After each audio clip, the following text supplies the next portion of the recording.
My world collapsed in the span of a single heartbeat when I saw him, my boyfriend of 3 years, tangled up with someone else in the office storage room.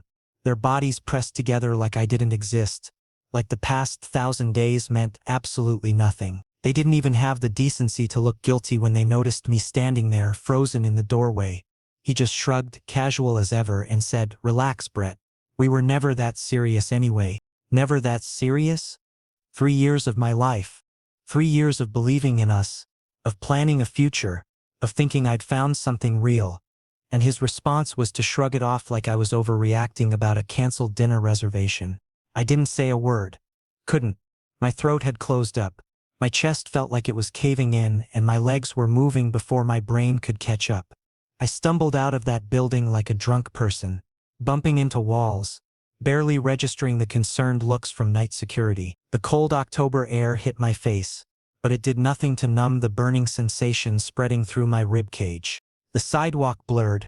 My vision was a mess of streetlights and shadows, and I couldn't tell if I was walking or floating or falling apart entirely. Somewhere in the chaos, I heard a small voice cut through the noise in my head. "Why are you flying like a butterfly?" I stopped, blinked, looked down.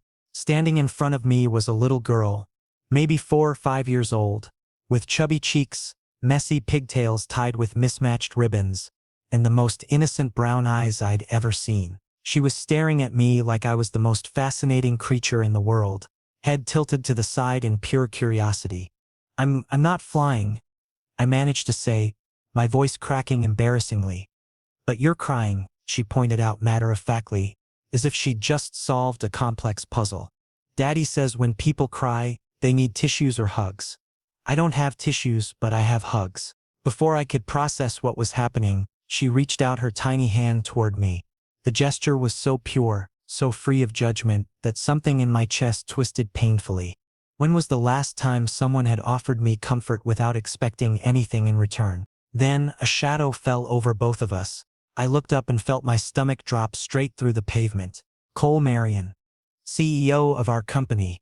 The man whose name alone could silence an entire boardroom. Tall, imposing, with sharp features that looked like they'd been carved from granite, dark gray eyes that could freeze you mid-sentence, and an aura of authority that made grown professionals second-guess their every word. He was standing there in an expensive charcoal coat, hands in his pockets, staring directly at me with an unreadable expression. This was it.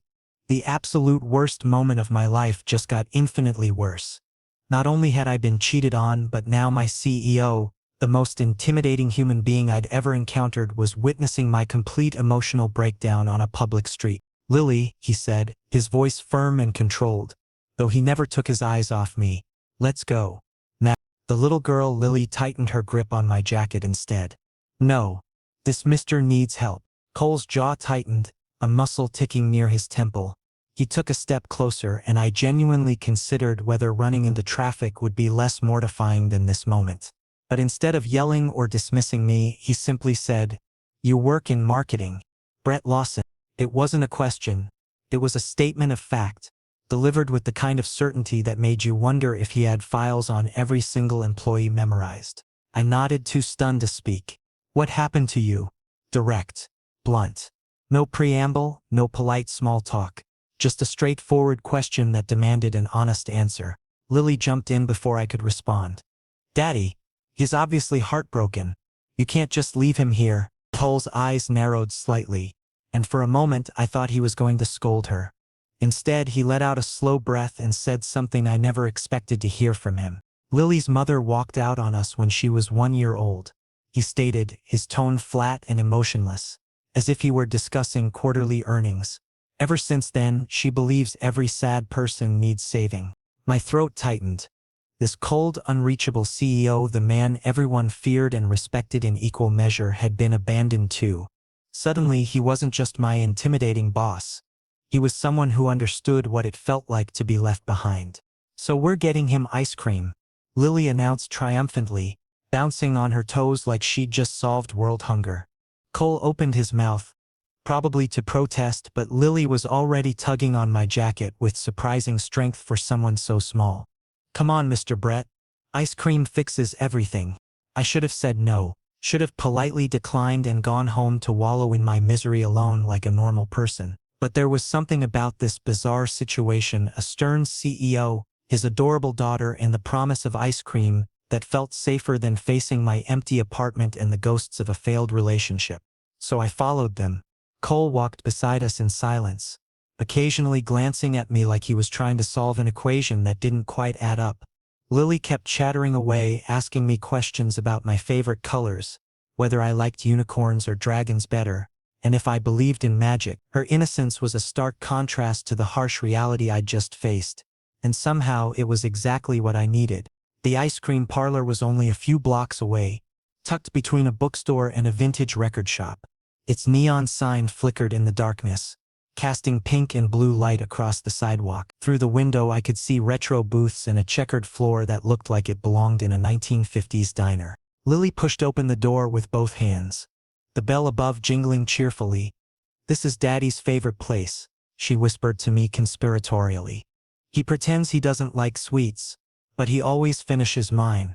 I glanced at Cole, who was pointedly ignoring his daughter's revelation, though I could have sworn I saw the corner of his mouth twitch. We settled into a corner booth, Lily bouncing excitedly on the vinyl seat, Cole sitting across from us with his arms folded, and me wedged in the middle of the strangest evening of my entire life. As Lily enthusiastically described every single ice cream flavor to me, I caught Cole watching us with an expression I couldn't quite read. It wasn't anger or impatience. It was something softer, something almost wistful. And for the first time since I'd walked in on my boyfriend's betrayal, I felt like maybe, just maybe, I could survive this. The ice cream parlor had a warm, nostalgic atmosphere that felt disconnected from the chaos of my evening. Vintage posters lined the walls, advertising flavors that probably hadn't existed since then. The air smelled like waffle cones and vanilla, and soft jazz played from a speaker somewhere overhead. Lily was vibrating with excitement, her small hands pressed against the glass display case as she surveyed her options with the seriousness of a general planning a military campaign. "Triple scoop, rainbow sprinkles, extra whipped cream," she declared, looking up at Cole with pleading eyes. Cole raised an eyebrow, his expression somewhere between amused and resigned. "You'll get a sugar rush." "So," Lily countered with the confidence of someone who had clearly won this argument many times before. "You're strong. You can handle me." Cole's lips twitched a micro-expression that disappeared so quickly I almost thought I'd imagined it. He turned to the teenage girl working behind the counter and placed Lily's order, then surprised me by asking, "And for you?" I blinked, still feeling disoriented. "Anything, something simple." He nodded and completed the order with the same efficiency he probably brought to board meetings. When the server left to prepare our ice cream, an awkward silence settled over our booth. Lily, however, seemed immune to awkwardness. "So, Bread Uncle, why is your heart broken?" "Uncle? I was only 24 years old." Cole shot her a warning look. "Lily, you can't just ask people." "It's okay," I interrupted, surprising myself. There was something about her innocent directness that made lying feel impossible. "My boyfriend, he cheated on me. Today. At the office." Lily gasped like I'd just revealed a plot twist in her favorite cartoon. "That's terrible." Cole's expression darkened in a way that made me genuinely glad I wasn't the target of his anger. When he spoke, his voice was low and measured, each word carefully chosen. "Cheating is for cowards who can't own their choices." The way he said it with such conviction and barely contained rage told me this wasn't just a philosophical observation. This was personal experience talking. "Exactly," Lily agreed enthusiastically, though she clearly didn't fully understand the conversation. "Bad people should go to timeout forever." Cole's stern expression softened when he looked at his daughter, and I saw a glimpse of something vulnerable beneath his cold exterior. Then his gray eyes shifted to me. "Breakups reveal character," he said quietly. "There's yours. Remember that." The ice cream arrived, providing a welcome distraction. Lily immediately dove into her massive sundae with the kind of enthusiasm only a child could muster. I picked at mine mechanically, barely tasting the strawberry flavor. Cole ate slowly, methodically, occasionally glancing at me with an expression I couldn't decipher. Finally, he broke the silence. "How do you perform at work?" The question came out of nowhere, and I felt like I'd just been hit with conversational whiplash. Decent, I think. Decent isn't good enough, Cole stated bluntly. Mediocrity is slow death in this industry. Ouch. But also, he wasn't wrong. However, he continued, surprising me again, your last quarter report showed raw potential. Unpolished but there. Was that a compliment? From Cole Marion? Thank you, sir, I managed to say. Cole, he corrected firmly. Outside the office, formality is unnecessary. Lily had somehow managed to get ice cream on her nose and was giggling uncontrollably. Cole reached over with a napkin and gently cleaned her face. His movements tender and practiced. The contrast between the intimidating CEO and the devoted father was striking, almost hypnotic to watch. When we finally left the parlor, Lily was yawning and dragging her feet. Cole lifted her effortlessly, settling her against his shoulder like she weighed nothing. She was asleep within seconds. Where do you live? Cole asked, already heading toward a sleek black car parked nearby. I'll take you home. I can get a cab. Non-negotiable, he cut me off, his tone leaving no room for argument. But it wasn't harsh. If anything, it was protected. The car ride was quiet. Lily slept peacefully in Cole's arms, her small fingers clutching his coat. I stared out the window watching the city lights blur past, trying to process everything that had happened in the past few hours. Scars fade, Brett, Cole said suddenly, his eyes still on the road. But lessons stay. Make sure you learn the right ones. I studied his profile in the dim light. The strong jawline, the slight tension in his shoulders, the way his expression remained carefully neutral even when saying something profound. What lessons did you learn? I asked, the question escaping before I could stop it. Cole was quiet for a long moment. When he finally answered, his voice was softer than I'd ever heard it. That trust is the rarest currency in the world. We pulled up to my apartment building too soon. Cole put the car in park but didn't move to wake Lily. Thank you, I said, not quite sure what I was thanking him for. The ride? The ice cream? The distraction from my disaster of an evening? Don't mention it, he replied simply. Then, after a pause, good night, Brett. The way he said my name with that deep, steady voice made something flutter in my chest that I immediately tried to suppress. This was my CEO. My very intimidating, very unavailable CEO, who had just been kind to me during the worst night of my life. Good night, Cole, I whispered back. As I walked into my building, I couldn't help but glance back. Cole was still sitting in his car, watching to make sure I got inside safely. When our eyes met through the windshield, he gave a slight nod before driving away. I climbed the stairs to my apartment in a daze, my mind replaying the entire surreal evening. When I finally collapsed onto my couch, I realized something strange. For the first time since discovering my boyfriend's betrayal, I wasn't thinking about him. I was thinking about Cole Marion. About his rare, almost smiles. About the way he looked at Lily with such fierce protectiveness. About his unexpected kindness to a heartbroken employee he barely knew. And somewhere in the back of my mind, a dangerous thought began to form. One I immediately tried to push away but couldn't quite eliminate. What if healing didn't have to happen alone? Monday morning hit me like a freight train. The weekend had been a blur of overthinking, avoiding my phone and replaying the storage room incident on an endless loop. I'd called in sick Friday, unable to face the office, or more specifically, unable to face him. But Monday was non-negotiable. I arrived early, hoping to slip into my cubicle unnoticed, but the office was already buzzing with unusual energy. Something was wrong. People were clustered in small groups, whispering urgently, and the tension in the air was palpable. Brett, Jason practically materialized beside my desk, his eyes wide with anxiety. Did you see the email?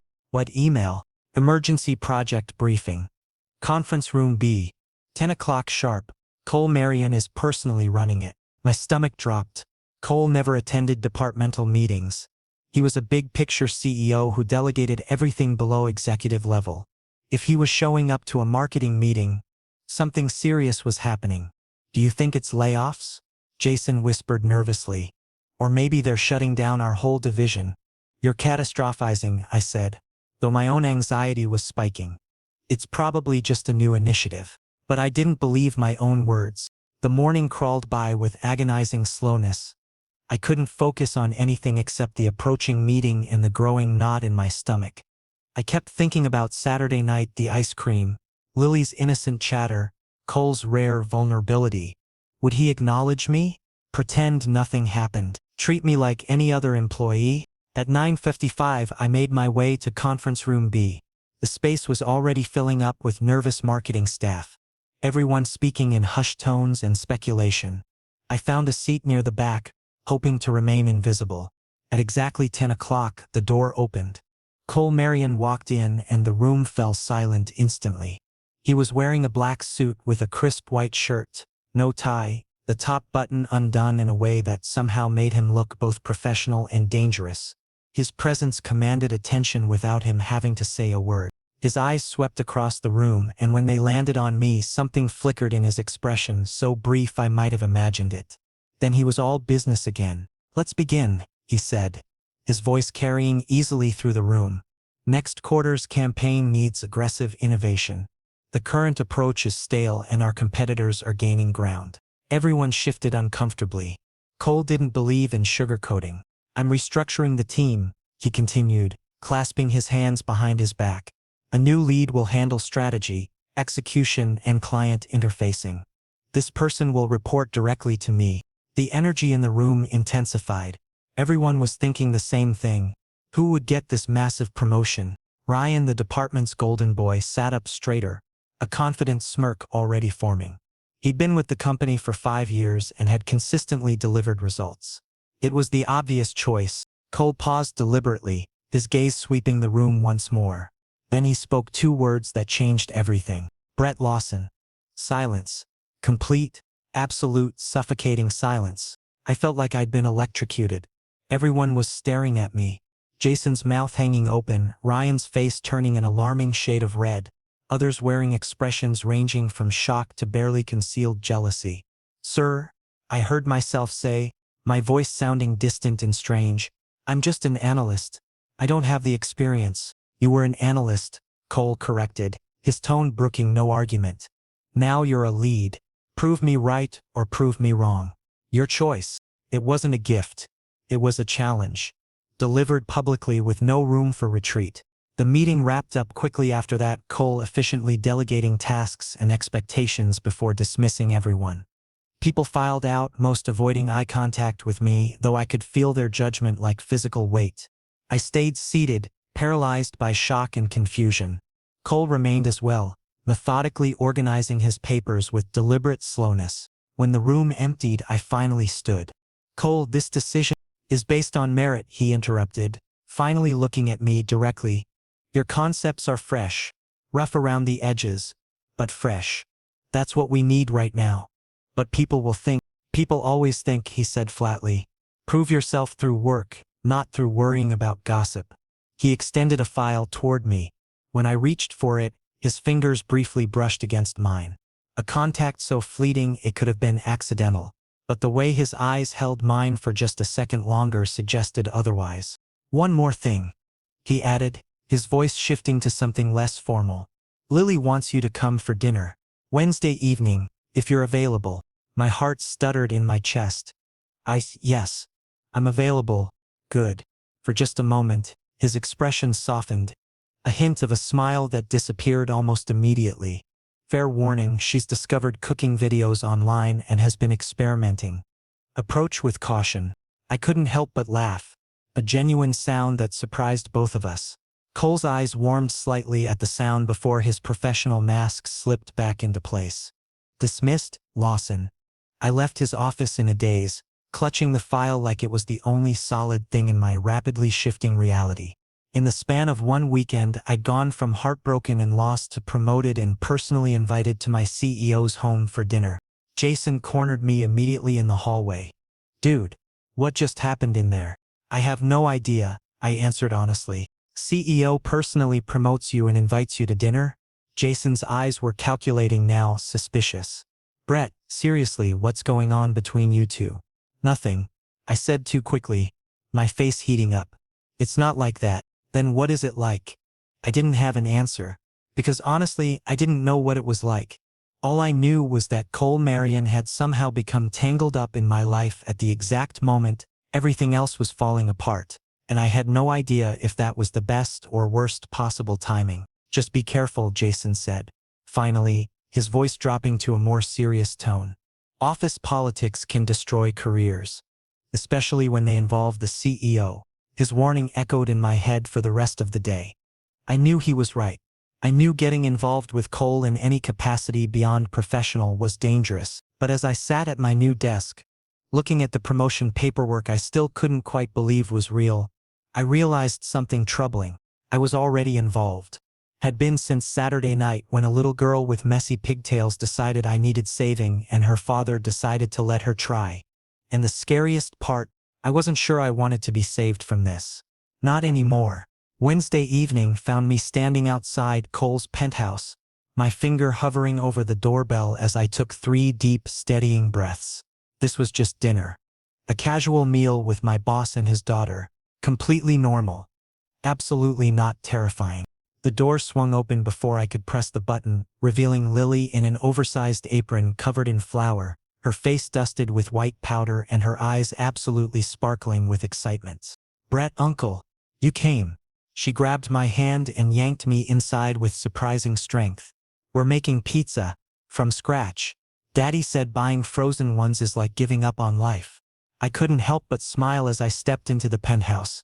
The space was surprisingly lived in. Yes, it was luxurious floor-to-ceiling windows overlooking the city, modern furniture, expensive artwork, but it also had Lily's colorful drawings magnetized to the refrigerator, a organized collection of toys in the corner, and family photographs scattered throughout. Pictures of Cole and Lily at different ages, capturing moments of genuine happiness that I'd never imagined the stern CEO experiencing. The kitchen was where I found Cole, and the sight nearly made me forget how to breathe.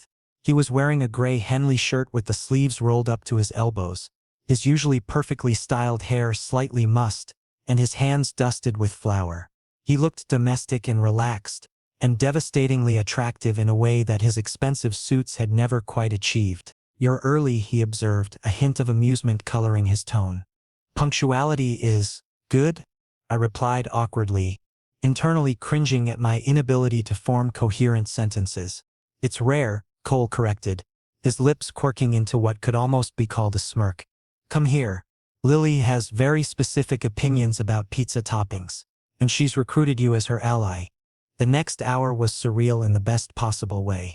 Lily directed operations like a miniature chef, bossing both Cole and me around with adorable authority. I chopped vegetables while trying not to stare at Cole's forearms when had forearms become so distractingly attractive, and listened to Lily's elaborate theories about pizza construction. "Pineapple," Lily announced decisively. "Pizza needs pineapple." Cole's expression shifted to one of genuine horror. "Absolutely not. That's a crime against food. Half and half." I suggested diplomatically, trying not to laugh at their serious debate over fruit on pizza. Cole looked at me with something approaching respect. "Compromise.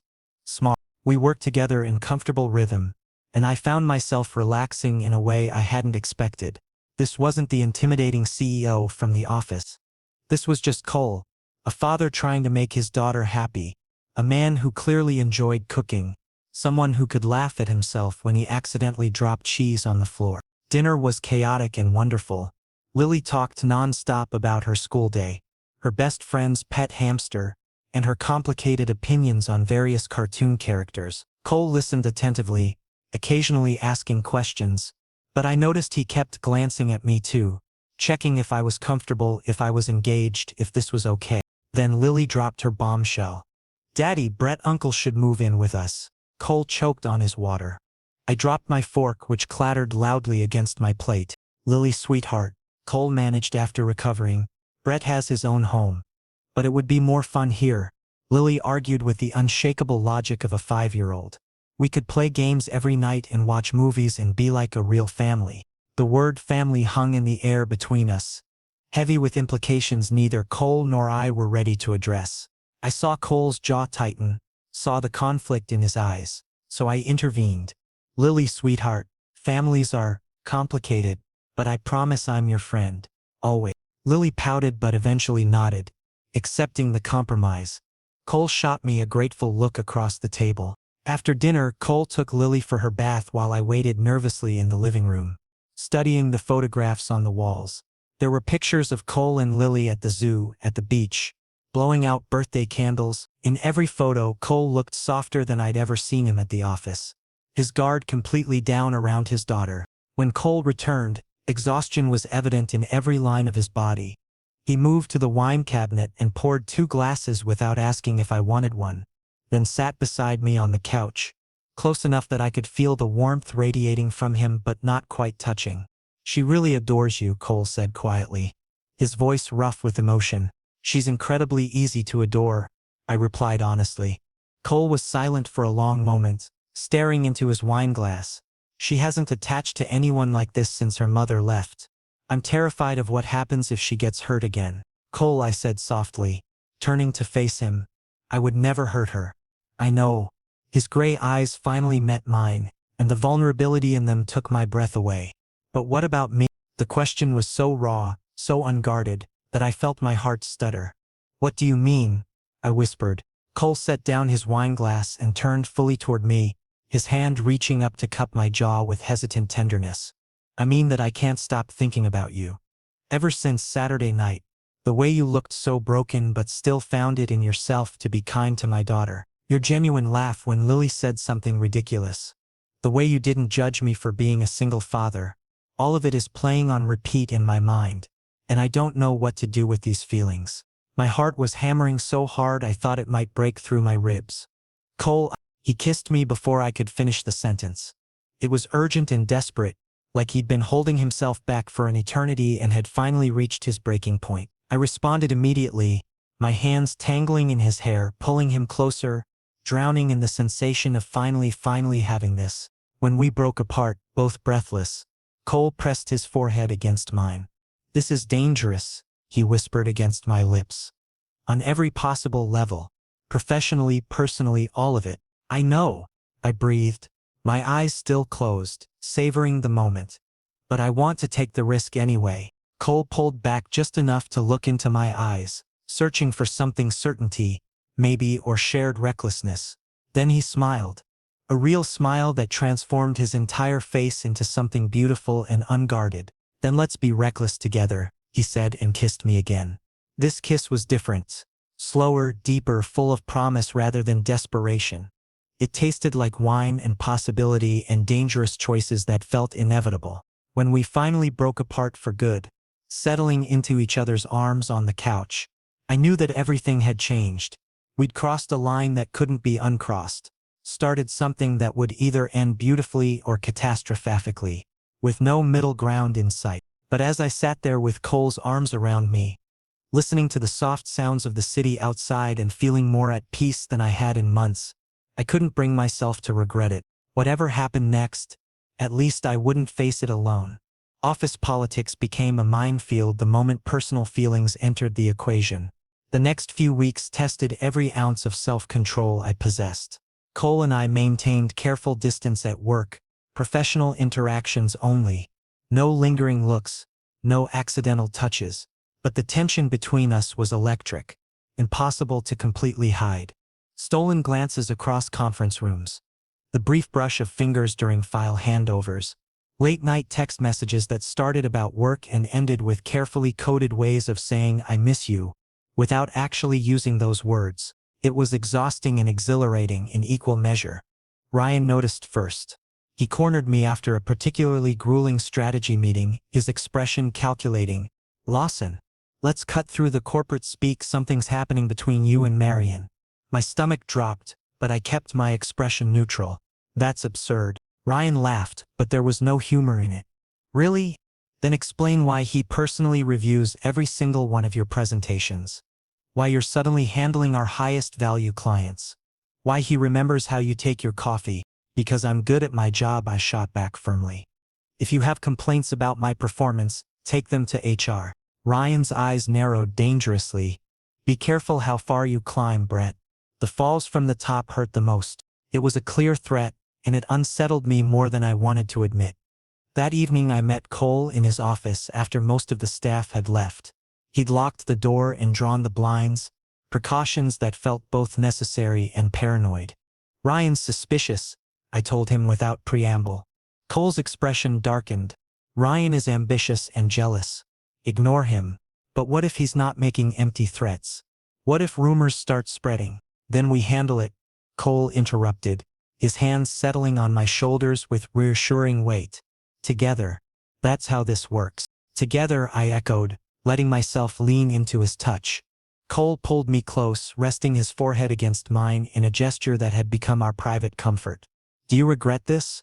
Us? Never, I whispered fiercely. Do you? His answer came in the form of a kiss. Slow and deep and possessive, conveying everything words couldn't quite capture. But the Lily situation was becoming increasingly complicated.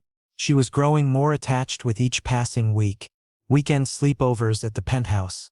Movie marathons where she'd fall asleep between us on the couch. Park trips where other parents probably assumed we were already a family unit. People were starting to notice. Jason pulled me aside one afternoon, his expression genuinely concerned rather than gossipy. Brett, I need to ask you something as a friend. Where is all this heading? Have you thought about the long-term implications? Long-term. Commitment. Future. Words that made my chest tighten with anxiety, because I hadn't let myself think that far ahead. Cole's past was messy.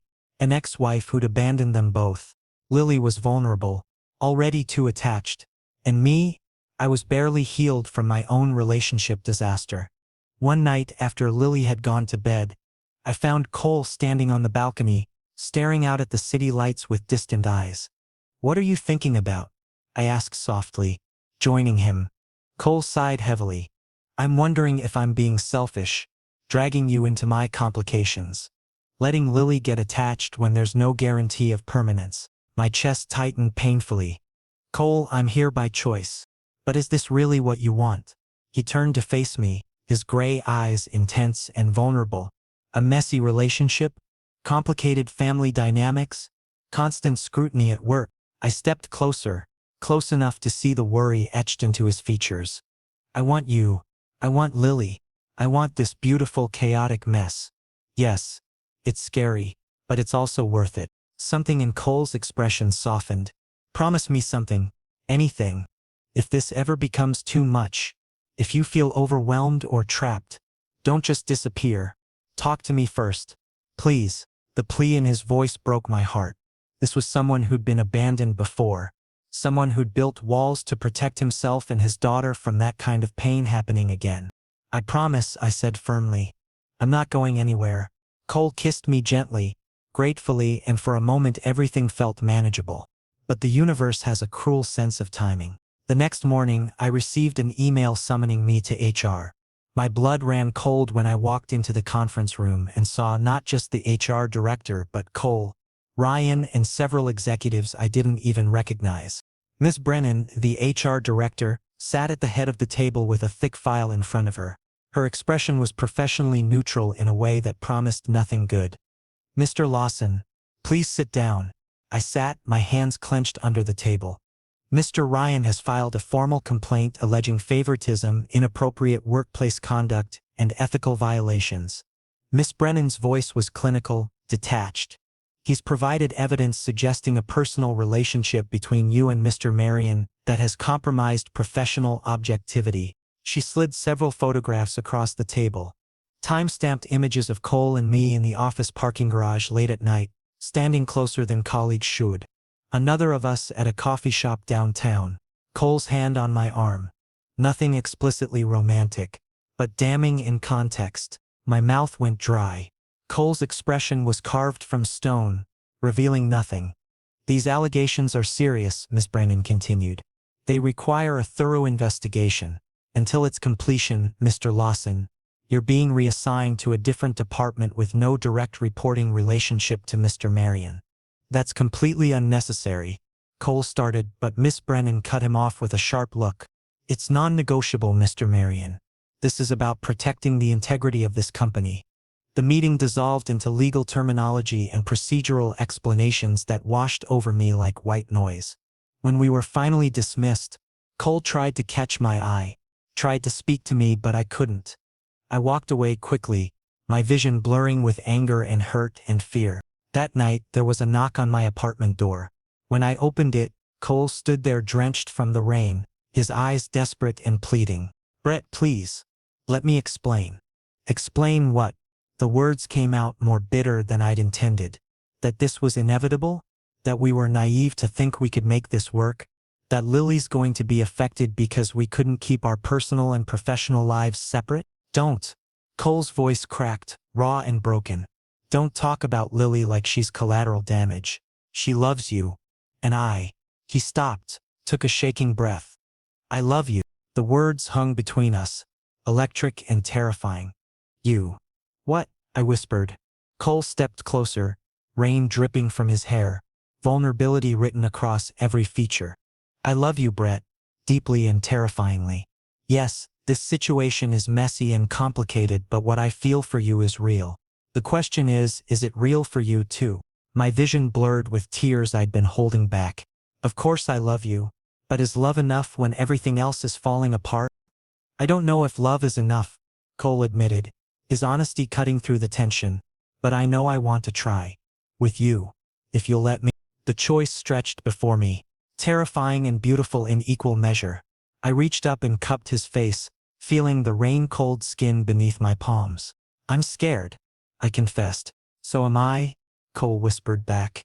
"But maybe being scared together is better than being safe alone." I kissed him then, soft and promising and full of a decision that felt both reckless and inevitable. Together, I agreed. The next few weeks were brutal. The HR investigation was thorough and invasive, dissecting every professional interaction Cole and I had ever had. We were interviewed separately, our work scrutinized, our communications examined. Ryan seemed to take particular pleasure in providing evidence of favoritism, though most of it was circumstantial at best. The office became a pressure cooker of gossip and speculation. Some colleagues were supportive in quiet, careful ways, Jason bringing me coffee with encouraging notes written on the cup. Others were openly hostile, treating me like I'd slept my way into my promotion regardless of the actual facts. Through it all, Cole and I maintained our distance at work but grew closer everywhere else. Evening phone calls that stretched into the early morning hours. Weekend visits where Lily remained blissfully unaware of the storm swirling around us. Stolen moments that felt both precious and precarious. The investigation finally concluded after 3 exhausting weeks. Miss Brennan called us both into her office with an expression I couldn't quite read. After extensive review, she began. "We found no evidence that Mr. Lawson's promotion was influenced by personal factors. His work performance, client feedback, and objective metrics all support the decision." However, she paused, looking between us. "The relationship itself does present complications." "What kind of complications?" Cole asked, his voice carefully controlled. "The kind that require disclosure and clear boundaries moving forward. We're implementing new policies regarding workplace relationships, particularly those involving power differentials." Miss Brennan slid paperwork across her desk. "You'll both need to sign these acknowledgement forms. Mr. Lawson will remain in his current position, but with additional oversight from a separate executive," and she looked directly at Cole. "This will be noted in your files." It wasn't the disaster it could have been, but it wasn't a clean victory either. The damage to both our reputations was done. The whispers would continue, and we'd be under scrutiny for the foreseeable future. That evening, Cole called an emergency meeting, just him, me, and Lily, who'd been asking increasingly pointed questions about why Brett's uncle didn't come over as much anymore. We sat in the living room, Lily between us on the couch, her small face scrunched in concentration as Cole tried to explain in age-appropriate terms. "Sometimes grown-ups have complicated jobs," he said carefully, "and sometimes those jobs make it harder to see people we care about. But you still love Brett's uncle, right?" Lily asked with the devastating directness of a child. Cole's eyes met mine across Lily's head. "Yes, princess. I do." "And Brett's uncle still loves us?" "Yes," I answered firmly. "Always." Lily nodded sagely, as if this settled everything. "Then the complicated stuff doesn't matter. Love is what matters." Out of the mouths of children. The next morning, Cole made a decision that shocked everyone, including me. He announced his intention to step back from day-to-day operations, transitioning to more of an advisory role. It meant less direct management, fewer office politics, and more flexibility for personal life. Are you sure about this? I asked when he told me privately. You've built this company into what it is. Cole smiled, genuinely freely in a way I'd never seen at the office. I've spent years living like a machine. You and Lily reminded me what actually living feels like. I don't want to forget that again. 6 months later, we were at the beach. Lily was building an elaborate sandcastle empire, her laughter carrying on the ocean breeze. Cole sat beside me, our hands intertwined, his expression more peaceful than I'd ever seen it. Any regrets? I asked, partially teasing. Not a single one, Cole answered firmly. Then his lips quirked into a playful smirk. Though maybe next time we should avoid workplace romances. I laughed, the sound genuine and unguarded. Deal. Lily came running over, covered in sand from head to toe. Group hug time. She launched herself at us, and we caught her together, the three of us tangling into a messy embrace as the sunset painted the sky in brilliant oranges and pinks. In that moment, surrounded by the two people who'd become my entire world, I understood something fundamental. This family wasn't perfect. It was messy and complicated and sometimes hard to navigate, but it was real. It was chosen. And most importantly, it was ours. I love you, I whispered to Cole over Lily's head. I love you too, he replied, pressing a kiss to my temple. Yucky. Lily squealed dramatically. But also, kind of cute. We all laughed, the sound mixing with the crash of waves and the call of seagulls. Every struggle we'd faced, the investigation, the gossip, the fear and uncertainty had led us to this moment. And somehow, impossibly, it had all been worth it. Because in the end, love wasn't just enough. It was everything. The sun dipped below the horizon, painting our little family in golden light, and I felt something settle deep in my chest. A sense of belonging I'd been searching for my entire life without quite knowing it. Cole's hand tightened around mine, Lily's giggles filled the air, and I knew with absolute certainty that this was home. Not a place, but these people.